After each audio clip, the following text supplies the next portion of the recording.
Hello, and welcome to I'm a Fan of That, a podcast about all things fandom told through objects, stories, and studies, with a bit of silliness along the way.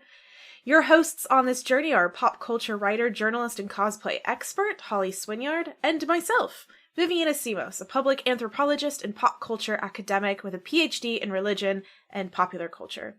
Join us as we wander down the incredible and intriguing path into fan culture, its history, the people who make it up, and the way that we look at this ever-growing part of our society.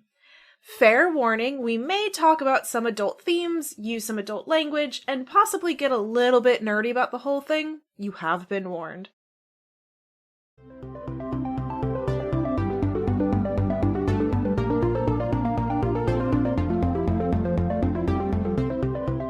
Hello!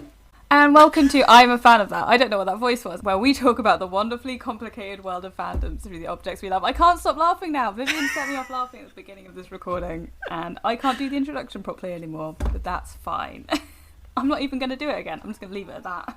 I have an imaginary object this week because I couldn't find it in my house. Oh. I don't know where it's gone. So we're just going to imagine...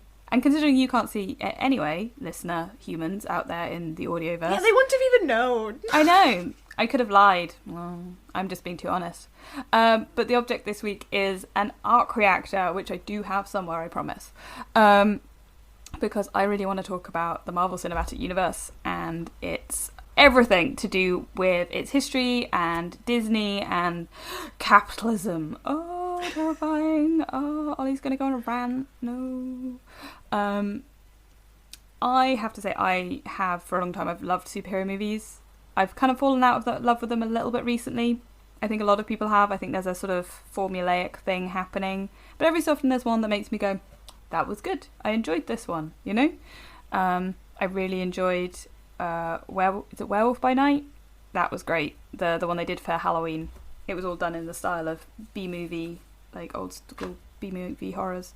All black and white and filmed on like proper film, not digital. It was really fun. It was very enjoyable. And it had proper sort of 1970s, 80s style werewolf prosthetic suit at one point, which I really enjoyed. So I've enjoyed every so often when Marvel have done things like that. And I enjoyed the Birds of Prey movie. I don't know if you watched that one. I did not. I'm not a superhero person. That's fair enough. I can see why there's an element of fandom and nerddom that absolutely loves superheroes, and then a big contingent that is less interested and less. Yeah, I get it because there is a sort of cookie cutter cardboard element to them, which can be very, very fun, and can be fun when you then play around with it and do something different, or it can just be a bit like, another superhero. Yeah, I think so. For me, growing up, fantasy, like extreme high Tolkien-y fantasy, was like my nerd world. Mm-hmm. So superheroes like in New York just didn't really seem that appealing to me. But I suppose that may be the difference. I don't know. Obviously, I can't speak for American fans of superheroes. They have a different take on it. But for me, as like a small British person, was like, oh, America, it's so exciting. I now know that I was wrong, but you know, at the time, it was like, oh, look, that's fair. They're swinging up. You know, I was introduced to it a bit late. I think there was already quite a few of the Marvel things were already starting to be pumped out when I saw my first one, which I was dating somebody at the time who was very into them, which meant that I had to be very into them, even though I wasn't. And so it was kind of a forced effort of him trying to be like, but watch this one. Yeah. And I can understand that why it might turn you off going forward as well. Yeah. Like for me, I grew up watching like the Batman cartoon and the X-Men cartoons and all that kind of stuff. I absolutely loved them on like sort of Saturday morning, sitting down and watching them.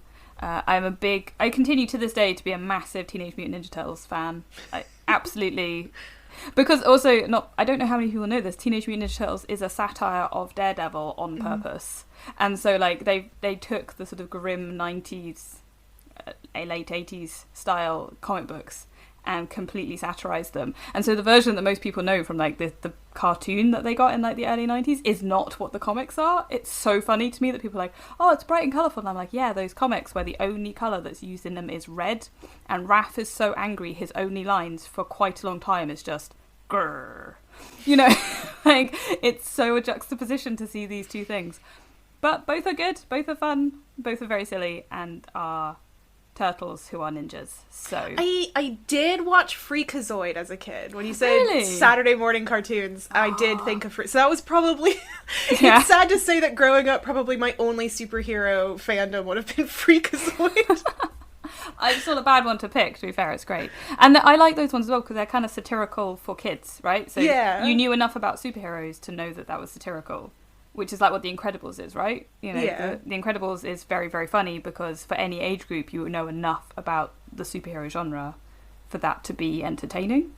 But I think that comes from what we're going to talk about, is the fact that firstly, the comics have been around for a long time. They started in like the 1930s, and there are superheroes before that as well who aren't Marvel or DC or are precursors of those companies, but the same teams. So, you know, your what are they called? Like Blue Beetle and those kind of characters, The Question, who all became the characters we see in Watchmen, although they do exist still in the DC universe. I realise this is very nerdy, and there are going to be some people who are going, what are you talking about? It's okay, I'll represent those people for today. I will back off on that particular piece of lore, but, you know, you have Batman, Superman, all that sort of stuff kicking, and Captain America, it's all kicking around very early, and then it just builds from there, which is cool. And we're not going to talk about the comics particularly because it's too much history and too much lore. I want to talk about the movies because I think that is where what is interesting about the capitalist thing about it and why people are getting superhero burnout is happening is because of the films, not necessarily because of the comics. I don't know, you said that the first film you saw, the ones you saw were like after Marvel Studios had really kind of started making them? So I'm trying to remember the time frame because I would have been late high school based off of who I was dating. So. Yeah. Which means that I was probably like 16 or 17, which means around the time you were 16 or 17. Yeah, so my brain's now like, okay, we're probably looking at sort of like Iron Man 2. Yeah, it was still quite early in the Marvel kickoff. I think it was right when they were starting to unveil the fact that they might be doing this bigger thing. Mm-hmm. And the very first one I was shown was Iron Man. Which is the first one, yeah. Yes, he was a big fan of that Iron Man movie, so I was forced to watch it, and I thought it was okay. Yeah. But I'm also not a big movie person, so then getting into combining the two things that I'm not a big nerd on was not the right move. But that's the reason why I chose the Arc Reactor, is because Iron Man, the first Iron Man film, is the first Marvel Studios movie, right? But there are Marvel movies before that, and there are a lot of them. Like, there's the X-Men films, which somehow now tie into these other X-Men films that are happening with James McAvoy, and I lost the thread of the timeline quite early on. Alternate universe, I think? Or... Yeah, I don't know. And the Deadpool it's all always an also, alternate universe. Yeah, like, this is... yeah, but I'm going to say that X-Men 2 was one of my favourite films for a really long time. I absolutely loved it. It was the first, like, proper superhero movie I saw in the cinema, and I think it made me... Having watched lots of superhero stuff as a kid on TV, I was like, whoa, this is so cool. And it actually brought me into reading the comics because I was like, I want to read more about these characters. They're awesome. They're really fun. And superheroes kind of have that thing, right? If you feel a little bit weird, they're a little bit weird. Particularly the X-Men. Like, that's the entire point of the X-Men, right? Is to talk about those sorts of narratives. And yeah, that film is great. I think it still stands up. I mean, it's not... I think if you watch it now, I haven't watched it in ages. I hope it still stands up, having said that. I haven't watched it since I was 16. Yeah. But, like, those films were, like, they were very different because all we'd kind of had other than that was, like, the Blade films, which are very adult and vampire-y and kind of don't feel like superhero movies in the same way. It's just Wesley Snipes running around killing vampires, which, if you're into Buffy, is great. You know, they're good films, but they don't feel like a superhero movie. Or, like, your very early Superman films. And then Spider-Man happens, and Tobey Maguire Spider-Man happens, and things kind of get a bit... People really like superhero movies. They're making money. And the whole reason that all of this is happening is because Marvel Comics were struggling so badly to make money off comics because people weren't reading them. Video games were taking over and all that kind of stuff. People weren't super into just going and picking up a comic book in a newsagent anymore. and so they had to make money elsewhere. So they started selling off bits of the Marvel comics for people as movie rights. For people living in another country, a newsagent is just like a small... Yes, small, like, corner shop. So in America, we would have had, like, you'd have to go to a comic book store to buy comic books, which is one reason why I never got into them. Yeah. The other reason that I never personally got into them is they're just so expensive for something I could read in about 2 minutes. Yeah. That I didn't see the point in it. I also tried getting into manga. I had the same problem, but at least manga would last that tiny bit longer. It would last 10 minutes instead of 2. But yeah, I think... it was definitely, like, a very niche type of nerd, at least growing up, that was the actual going to the comic book store and buying a comic book type of nerd. Oh, absolutely. Like, it just wasn't a thing. Yeah. Anyway, like, particularly in, like, we're the same age, so, like, that early 2000s period, like, people going and buying comics wasn't a thing. I was probably the only one of my friends who was, and I was going to, like, Waterstones, which is, like, Barnes & Noble, or an equivalent bookshop. It's a big bookstore. It's the big, high street bookshop.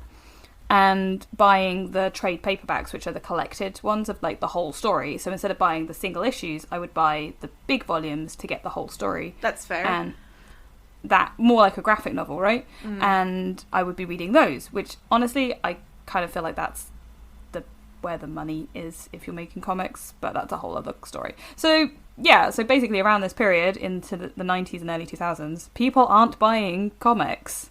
It's just not happening unless they've been into comics all like a really long time, or you're kind of a little kid who might want to buy one as a one-off because you've seen a cartoon on TV. That's sort of the two demographics, really, generalising. And if you're a company and you don't want to go bust, what do? Well, there's all these Hollywood studios who are looking for ideas to make movies, and the big blockbusters are doing really well. And so actually, if you want a big blockbuster movie, what's better than superheroes flying around New York City doing that? So you get Sony buying the X-Men and Spider-Man, yes. Or Fox buying the X-Men. And it kind of splits up until 2006, when Jon Favreau of... being in making all Star Wars ever now, apparently. Just Jon Favreau on all Star Wars ever. Goes, why don't we make an Iron Man movie? And as Marvel, not as any of these studios, but as Marvel making it themselves. And he casts somebody who has been relatively unknown in Hollywood for a long time because of, Robert Downey Jr. had his own issues, but this was sort of his comeback.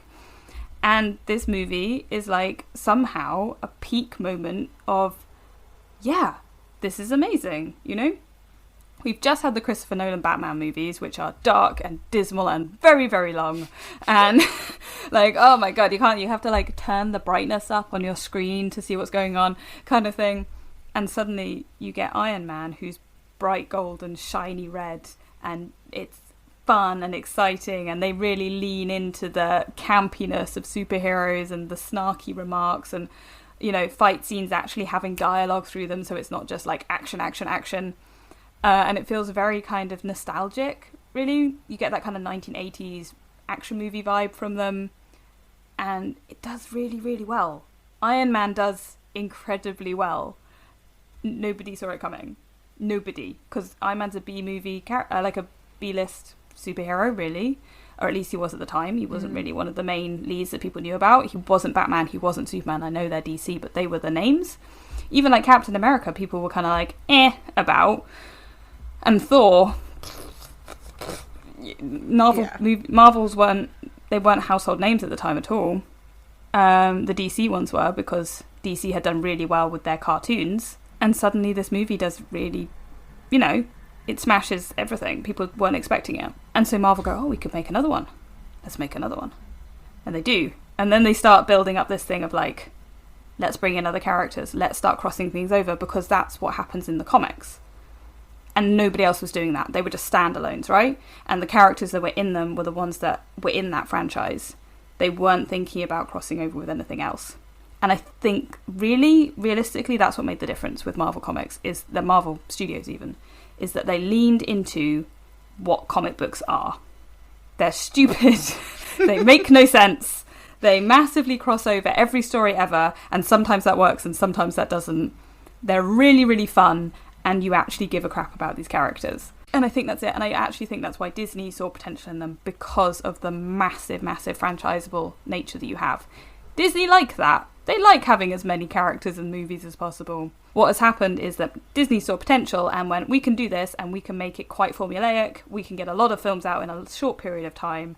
And people really like that because they want to keep up with these characters. I think what's always been really interesting to me is, especially as someone, like I said, I've been more interested in fantasy, and as I've grown up, that's adjusted into now I'm very into urban fantasy. But it's a very thin line between superhero movies and urban fantasy. Oh yeah. But what I found really interesting is that I don't think urban fantasy has ever really taken off and not nearly in quite the same way. Yeah.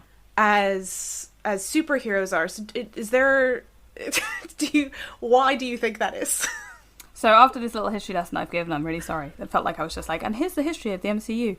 But it provides good background into all of this stuff happened, but I think now it might be interesting to think about why it happened. I think a lot of it happened because there was a recognizable motif to these characters, right? Even if they weren't household names, people who are outside of nerddom can connect to the idea of a superhero because you had shows like Superman and Lois and Clark, whatever it's called, or like the DC cartoons and things on, right? So people had, or the Adam West Batman, while it was DC Comics that were doing that, people had an understanding of superheroes as a concept. Like, it's a very easy concept for people to grasp. And even things like Spider-Man and the Hulk had weirdly a cultural significance that people already understood. And so I think basically it wasn't that it was necessarily introducing new characters, though some of them were new. It was that they were bringing a concept that had previously existed into a new light, and people were able to go, oh, I really enjoyed comics as a kid, and that's why I mean that nostalgia value of it feeling a bit like an 80s action movie, and it kind of having a bit like, oh, it's funny and quippy, and I get it because superheroes, that's what they are. But also Iron Man, as the first superhero you really introduce like this, he doesn't have superpowers. He's a man in a big metal suit. Yeah. And in the early 2000s, particularly, or mid-2000s, when you're getting like big jumps in technology in those kinds of areas and you're seeing all that stuff happening, that's really relatable. To be like, oh wow, yeah, no, that could be real. So it's got that tinge of reality. It's not asking you to completely suspend disbelief straight away. It has the fun element to it, and it's not a brand new concept. And I think urban fantasy, while technically it's not a new concept, I think for a lot of people it's harder to grasp, because what you're looking at is something that could be the Sherlock TV show or Luther or something like that, but with a magical element to it. Yeah. And I think for the layman who's maybe not into fantasy, that's a difficult fantasy in their heads, is that medieval knights in armour kind of thing. And so when you put it into a scenario that is modern day London or New York or something, I'm particularly thinking of like the Rivers of London series, which is excellent and everyone should read.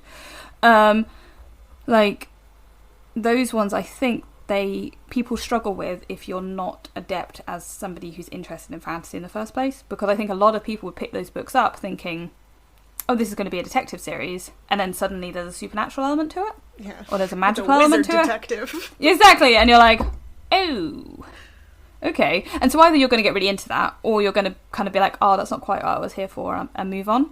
And so I think maybe that's not that, say, urban fantasy does have a really big fan base, and I think that it's a niche fan base. But I think that's why it hasn't really taken off in movies and like TV yet. I think it will. I actually think that probably the Philip Pullman His Dark Materials series has done a hell of a lot for getting urban fantasy more interest on TV, because that did very, very well. I think it will probably be the next one, because people now have got their heads wrapped around the superhero thing, and it's easy to, and other types of superhero as well. It's not just your Batmans, your Supermans, your Iron Man, Captain America, obvious superheroes. You have other characters now in those franchises who are more like your Doctor Strange's urban fantasy. I was just about to say, Doctor Strange is basically an urban fantasy story. But like, you have to introduce the obvious superheroes, the obvious ones that fit that superhero role, to then build up to the slightly less obvious ones. And I do think that now things like Doctor Strange and His Dark Materials, and I'm trying to think of another one that fits into this ilk that I've seen recently. Carnival Row has been doing pretty well. Oh yeah, I saw the first 2 episodes of that. Yeah, like things like that I think are more likely to now be pushing the urban fantasy thing. I do think it's the next big one to take off in film and cinema, because there is a fatigue in superheroes. That if I was a film studio looking to cash in on people being tired of superhero films but not wanting to be too brave on trying something different, I would be looking at urban fantasy.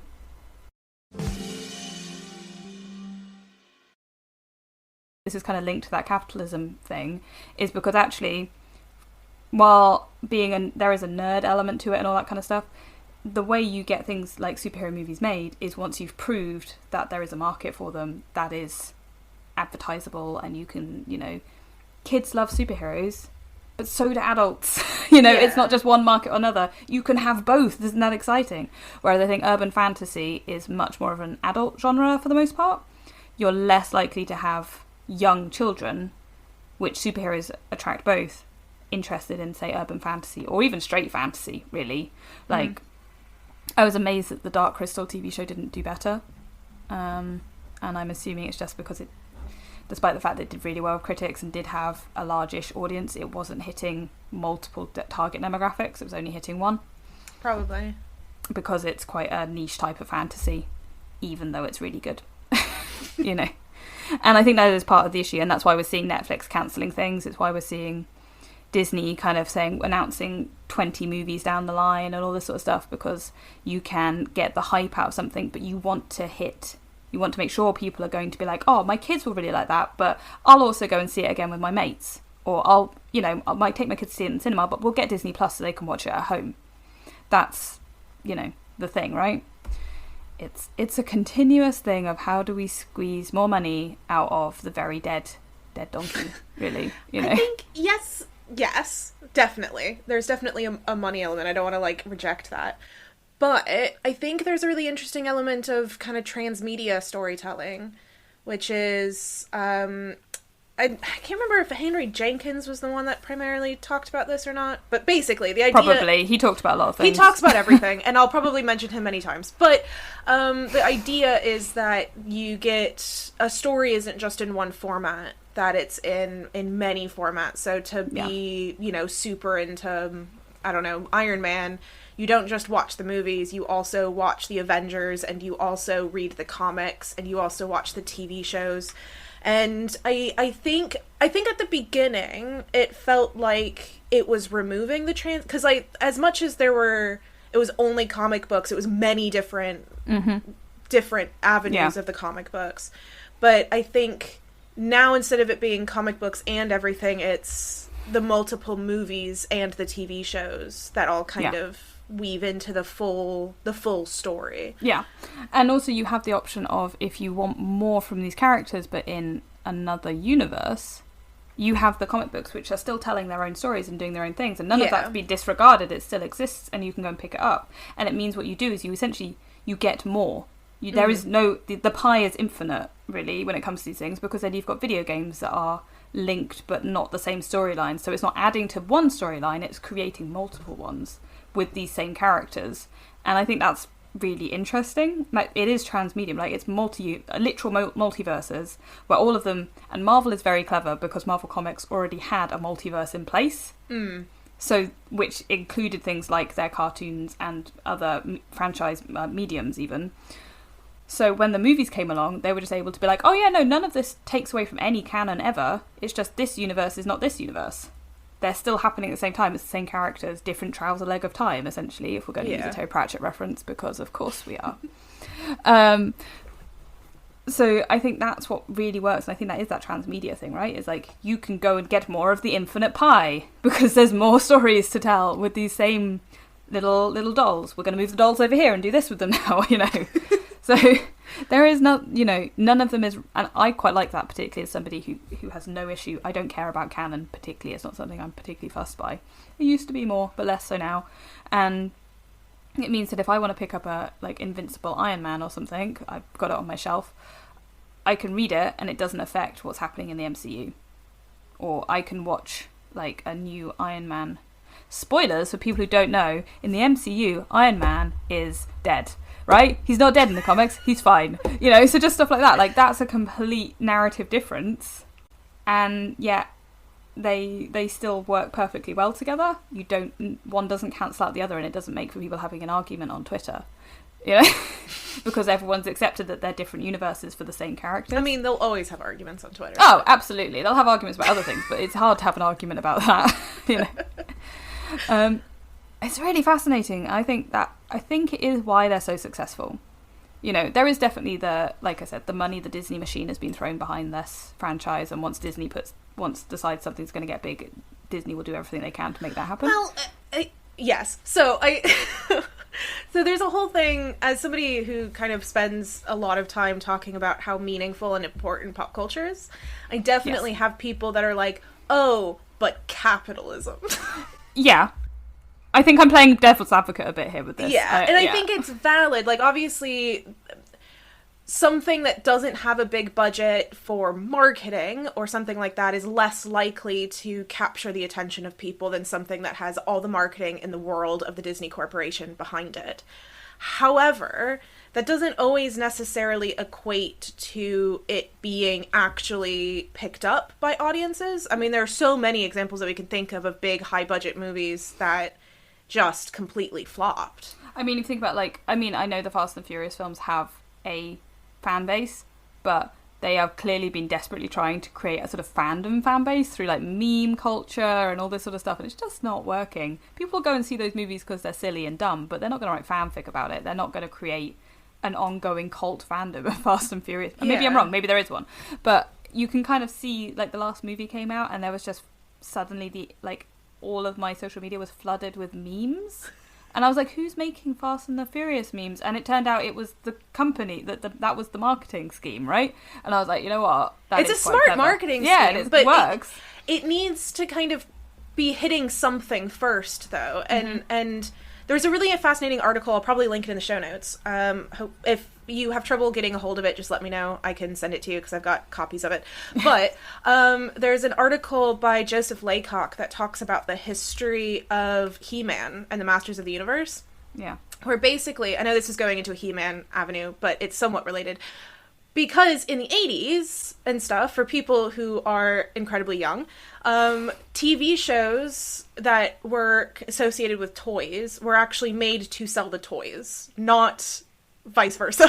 Yeah. Like, as somebody who likes Transformers quite a lot, the Transformers original series was entirely to sell these weird little toys. Yeah. So basically, Mattel, who, by the way, was a juggernaut in the toy industry, it was the Disney of toys, essentially, at the time, had this surfer dude figure, and they kept trying to sell it. They were throwing all the money behind it, and it wasn't moving.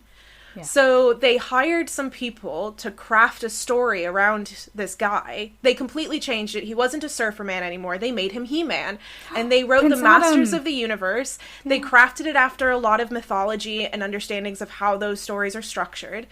And they put it out there. And suddenly people were buying the toy and watching the show. And it had nothing to do with the fact that suddenly there was more money behind it. It had to do with the fact that the story was now more interesting and viable and something that children actually wanted to eat up. Because I think that's important. It's not just adults that have the critical thought of whether or not a story is meaningful to them. Like, kids can do that too. And this is the thing I was saying about the fact that I think the MCU it needs to now spread its wings and do some other stuff, because we've hit a point where these stories are quite formulaic, you know? You see the big battle coming and all that kind of stuff, and kids aren't dumb. So, you know, if they're kind of going to be a bit like, I'm a bit bored of this, you need to change it up quicker, because you can't just have 6 movies where you have the same formulaic, oh my goodness, I can't talk, thing happening in each one. And that's why I actually think that, like I said, the one I mentioned at the beginning was a really, Werewolf by Night, was a really good example of that, because they did something very, very different that was still suitable for all ages audience. They made sure it was, even though it was referencing horror movies. And, you know, I wouldn't show it to a tiny child, but it was definitely PG, you know. And that, I think, was really good. And doing things like WandaVision, which hit so many different notes and so many different ideas of what superheroes could be, And yes, that was predominantly for an adult audience, but that wasn't entirely. And so I think that's the future of it. Like you said, working out what people will connect with. They're not going to connect with Iron Man 1 now. And obviously where the money is helpful is that they can buy and pay for the salary of multiple writers in order to make sure that they get something that works. They can shove all the marketing in our face to make sure that we at least watch the first episode to give it a try, which some people might not have that available to them. But I think it's always really important to kind of always reiterate that we're not passive consumers. No, absolutely. I mean, that's the whole point of fandom, right? That fandom are people that actively eat everything because they want to, not because it's put in front of them. Yeah, and I think it's a good example, if we're looking at Disney particularly, to be like, one of the most popular shows out there at the moment is Owl House, which has been cancelled by Disney because it's not, in their mind, marketable, which is ridiculous because it clearly is. There are other issues there that I am not going into in this episode, but they didn't market Owl House like they do the Marvel stuff or the Star Wars stuff, and yet it is still incredibly popular. When you go to conventions, you are going to see hundreds of Owl House cosplayers. They're just there, because it's so popular with wide ranges of demographics. And Disney didn't put any effort into marketing it, not really. Not as like they do with other ones. They just thought, oh, it's a cartoon, it'll do what it'll do, and then we'll get rid of it. And it shows that actually people connected to it on a really deep level. And even without any of that, it's still done very, very well. And it's a real shame that actually, they aren't they're being able to finish the story, but not in the way they wanted to, because Disney don't trust the show for some reason. Like I said, there are opinions about that. I think there's specific reasons for that. There is very specific reasons. Allegedly, we're going to put that in here. Yes. Allegedly, Owl House is being cancelled because it has very overt LGBT content and it's not marketable in certain areas of the world. Please don't Allegedly. Sue us. Disney. But then you have other things like Our Flag Means Death, which again is an LGBT show, which wasn't marketed at all by HBO Max. There was nothing. Nobody knew anything about it because HBO Max did not put any effort into marketing it at all. And suddenly it's the biggest hit on the internet. I was about to say, I heard about it through memes and Twitter and... Yeah, it was all word of mouth. The fan base is going nuts. And considering it's got Taika Waititi in it, one of the biggest names in Hollywood at the moment, the fact that it wasn't marketed is ridiculous. He is a big name. He's Mr., Time Man of the Year or whatever, and HBO Max didn't market it, and I think we know why. I think people aren't stupid. Allegedly. Allegedly. Well, allegedly the thing, not that allegedly people aren't stupid. But again, it's that thing, like, fandoms, we're not passive, right? People find things and latch onto them because it has meaning to them. And that's what's interesting about things like the MCU, because obviously it does have a lot of meaning to a lot of people. But even some of those people who would have been hardcore fans for a long time, people like me, I loved it. I'm getting burnt out by it because there's so much content, because there's that push for the kind of, I don't want to say money grab, that's not fair, but there really is this thing of like, and there's more of it, have more, and I'm like, I can't eat all this pie, I can't eat it all.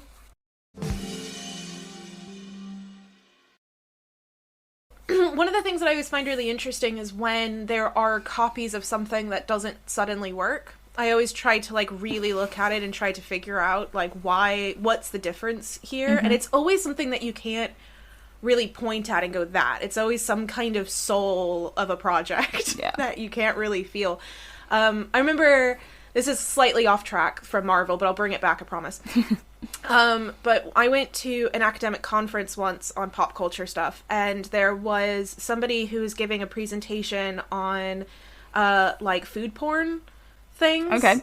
And but basically they were kind of shitting on people like Nigella Lawson and stuff like that for being very hypersexual, and kind of chalked it up as like, that's why Nigella Lawson does well, is because she's an attractive woman who presents in a very sexy way. And it was one of those things where I went, yes, to an extent. Yeah, well, exactly. It's like all of these things, it's yes to an extent, right? Because there are so many people that you can turn on any kind of food channel or whatever, and there are so many people trying to be Nigella Lawson. and they are not Nigella Lawson. Yeah. And it's because there is something else to it that people grab onto besides just her boobs. Well, exactly. So, like, the MCU is doing incredibly well. Yes. The DC movies... This is what I was getting to, is that there's so much superhero content, because I think there's a certain amount of people going, those are doing well, they're superheroes are doing well, let's do it. Yeah. And it's missing that thing. Yeah. And I don't know what the thing is with the MCU. I don't know whether it is because Disney are able to just be like, bring in the best names, all this sort of stuff, or whether there is just something about the fact that, like I said, they really leaned into what comics are. Yeah. And took the soul of what comics are. And that does, I'm going to be fair, there's burnout in comics. Every time there's a crossover event, my brain's like, I don't care. I don't care. Right? And I'm not the only one. And so I think that happens kind of with the movies as well, is like every time it's like, oh, so-and-so character has shown up. You're like, oh, I don't care. I came for these characters. I'm not that bothered about this one. But everybody has their thing. I have a friend who, honestly, he so like about superhero movies, and yet he will go and watch every single Guardians of the Galaxy film without fault. He loves them. He's obsessed.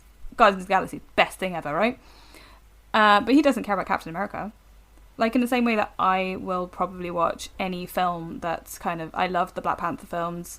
I absolutely adore Captain Marvel. I'll watch those ones, but I'm not going to go and watch Captain America. I'm just not. You know? That's fair. I'm just like, So I haven't sought out very many of them, like, on my own. I did seek out Wonder Woman because I wanted to support... I heard it was good, first of all, and then I also wanted to support a good film with a leading woman being strong. I think there had issues from a feminist standpoint, but that's a different conversation for another time. Can't be perfect all the time, doesn't work. But I was glad. I watched it on a plane, so it might have not been the best setting for it, but it was very good, and I was very happy with it.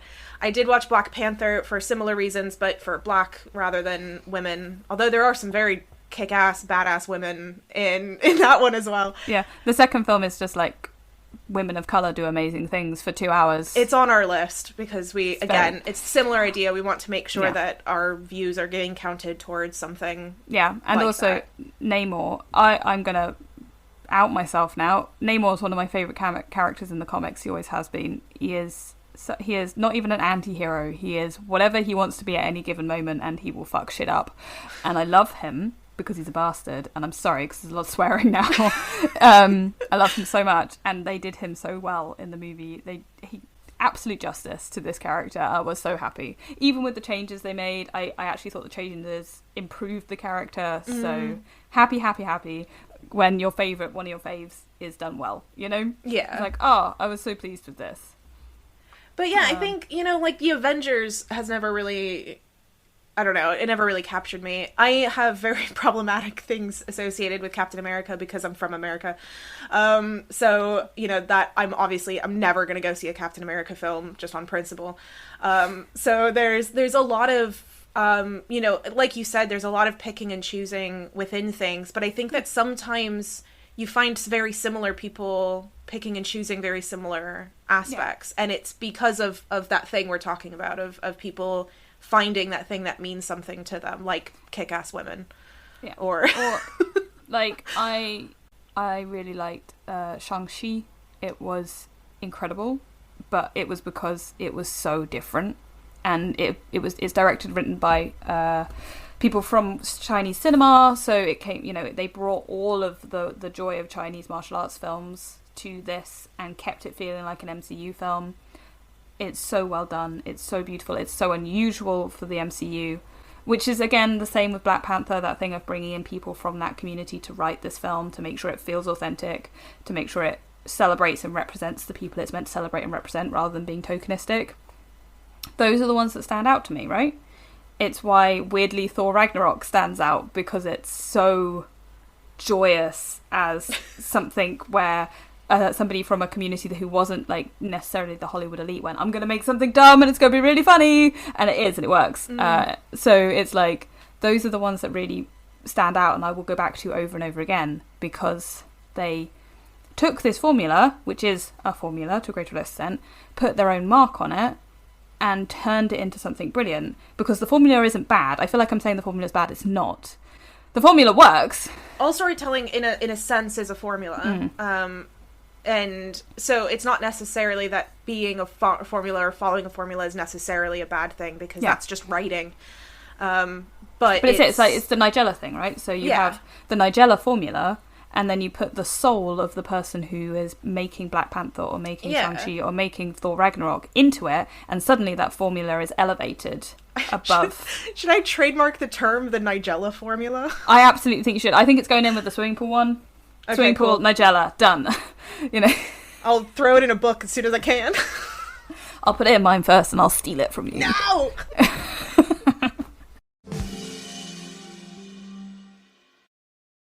But, honestly, I think that's it. I think that's the thing, is there's, like you said, everybody could try and make a superhero movie, but clearly the Superman and Batman films aren't, or Aquaman or the Justice League, they're not working in the same way, for whatever reason that is.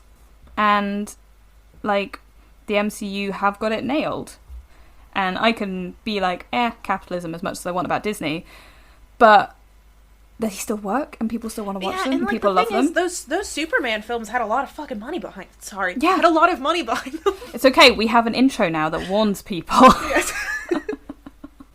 But they had a lot of money behind them, so capitalism isn't always just it's not always you have money, you will succeed endeavor. There's always got to be, with art, there's always something else. Yeah. That has to be there. Yeah.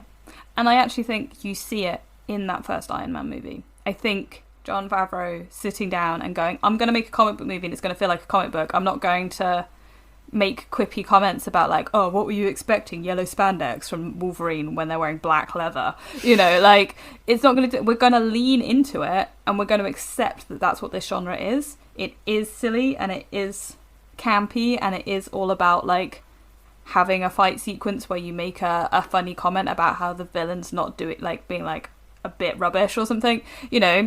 I think the Spider-Man movies are, all of them, Tobey Maguire, Andrew Garfield and Tom Holland, all of them have that same soul to them of what superhero comic books are, and Spider-Man is Into the Spider-Verse is the perfect example of it that as well. One was good. I did see it's that one. It's amazing. Into the Spider-Verse is literally just the best superhero film ever, hands down, because it accepts that it's a superhero film, it doesn't get meta about it, and when it does do the meta, it's within the context of not only the movie, but comics as a genre and a medium, in a way that is joyful about them and loves them, and it's not mean. And I think that's the difference, is that Blade and X-Men and even the early Tobey Maguire movies, there's a certain comics, they're a bit silly and childish, but we're not silly and childish, we're grown up. And it comes back to that thing we were talking actually in another episode, hopefully they go out in an order that makes sense, about the validity of fandom, where it's those ones are trying to make themselves more valid by being more grown up, when actually what makes comic books and comic book movies great is that they're not. They're just fun, and you can talk about serious subjects within them, like WandaVision talks about grief and mental health issues, while fully embracing the fact that this is a silly, silly medium. It's a silly genre. And you can do both. And I think that when the ones that have the soul work, it's because they're doing that. Thor Ragnarok is ridiculous, but it still talks about understanding, becoming an adult and moving past your childhood and losing parents and become all those sorts of things. It's still talking about that while having Thor fight Hulk in a arena where everyone's throwing paint at them. Those things can happen in the same thing. And the same is true of Black Panther. The same is true of Guardians of the Galaxy particularly really embraces it. And I like that, And I think that's why things actually the Birds of Prey movie, it's one of the few DC movies I think's really landed. Because again, it kind of just embraces the fact this is ridiculous. It has to be ridiculous. You can't make this serious. If you do, you're losing the joy. And the ones that fail are the ones that don't have that soul, they don't have that wonder. Be a kid about it, Yeah. What's fun about superheroes is you're a child and they're bigger and better than life. The same as, Beowulf or King Arthur or any of those things. They're exciting because they're bigger and better than life and you never meet people like that. And they always save the day. They've got protagonist plot armor. They're never going to fall until the moment they have to in the narrative, and you know, that's what's cool about them. Oh, I made myself like superhero movies again. Damn it.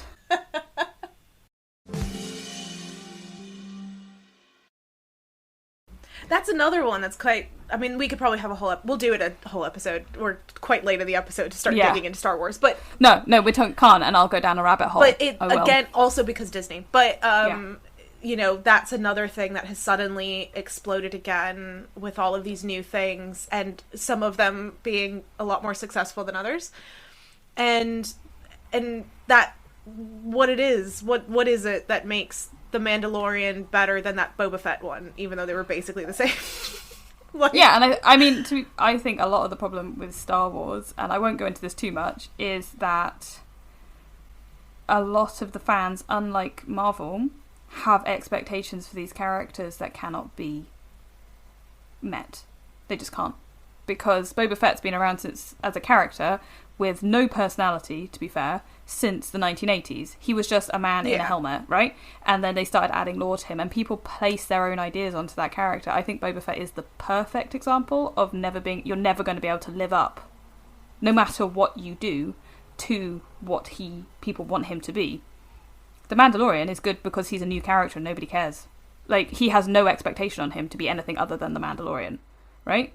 I think one of the things that makes Marvel and superheroes and the comic book stuff a little bit more, I think, able to live in this space than something like Star Wars, or even when we were talking about urban fantasy, if someone wanted to take the Rivers of London series and do a whole long TV show about it, one of the problems that they might have is that notion of canon. Yeah. Star Wars has a very minimal...